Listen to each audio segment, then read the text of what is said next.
जय माता दी दोस्तों, स्वागत है आप सभी का एक बार फिर से। माँ भगवती आप व आपके परिवार पर अपनी कृपा दृष्टि सदा सर्वदा बनाए रखें। दोस्तों, यदि आप अपनी लाइफ में धन वैभव चाहते हैं, सुख समृद्धि चाहते हैं, जीवन के हर क्षेत्र में सफलता पाना चाहते हैं, नौकरी में उन्नति चाहते हैं, व्यापार में तरक्की चाहते हैं, तो आप बिल्कुल सही चैनल पर आए हैं। यदि आप पहली बार हमारे इस चैनल पर आए हैं तो चैनल को सब्सक्राइब करके बेल आइकन जरूर दबाइएगा। दोस्तों, सनातन धर्म में गंगा को सिर्फ एक नदी के रूप में ही नहीं बल्कि देवी के रूप में पूजनीय और पवित्र माना गया है। यही वजह है कि गंगा को श्रद्धा पूर्वक गंगा माता कहकर पुकारा जाता है।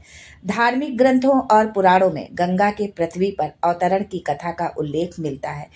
इसके साथ ही पुराणों में इस बात का भी जिक्र है कि गंगा माता कब पृथ्वी को छोड़कर स्वर्ग लोक को वापस लौटेंगी। तो आइए जानते हैं विस्तार से इसके बारे में। लेकिन आगे बढ़ने से पहले आपसे रिक्वेस्ट करती हूँ कि वीडियो को लाइक करिएगा, दोस्तों को शेयर कर दीजिएगा, और अगर आपने अभी तक चैनल को सब्सक्राइब नहीं किया है तो चैनल को सब्सक्राइब करके बेल आइकन जरूर दबाइएगा। दोस्तों, पौराणिक कथाओं के अनुसार गंगा माता का धरती पर आगमन राजा भगीरथ की कठोर तपस्या के कारण हुआ था। कथा के अनुसार राजा भगीरथ अपने पूर्वजों को मोक्ष दिलाने की कामना रखते थे, जिसको लेकर उन्होंने हिमालय में जाकर कठोर तप किया। उनकी तपस्या से प्रसन्न होकर ब्रह्मा जी ने गंगा को अपने कमंडल से मुक्त कर दिया। हालांकि गंगा की वेग इतनी तीव्र थी कि उससे पृथ्वी का विनाश हो सकता था। ऐसे में गंगा की गति को धीमी करने के लिए शिव जी ने गंगा को अपनी जटाओं में धारण किया और फिर धीरे धीरे धरती पर प्रवाहित किया। भागवत पुराण में गंगा माता के स्वर्ग लोक लौटने का वर्णन मिलता है।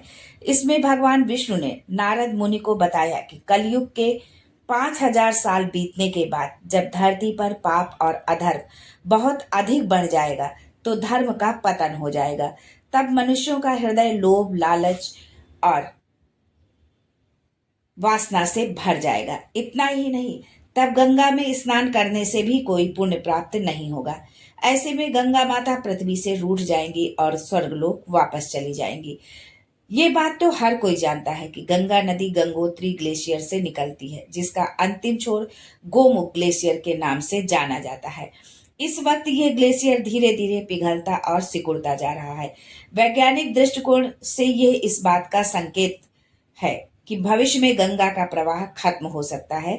धार्मिक मान्यताओं के अनुसार मनुष्य जाति के पाप बढ़ने के कारण ही सरस्वती और पद्मा नदियां पहले ही धरती से विलुप्त होकर स्वर्गलोक चली गईं। यही स्थिति गंगा के साथ भी हो सकती है। आज के लिए बस इतना ही। फिर मिलते हैं कुछ नया, कुछ अलग, कुछ अद्भुत लेकर। तब तक के लिए जय गंगा मैया and thanks for watching my video.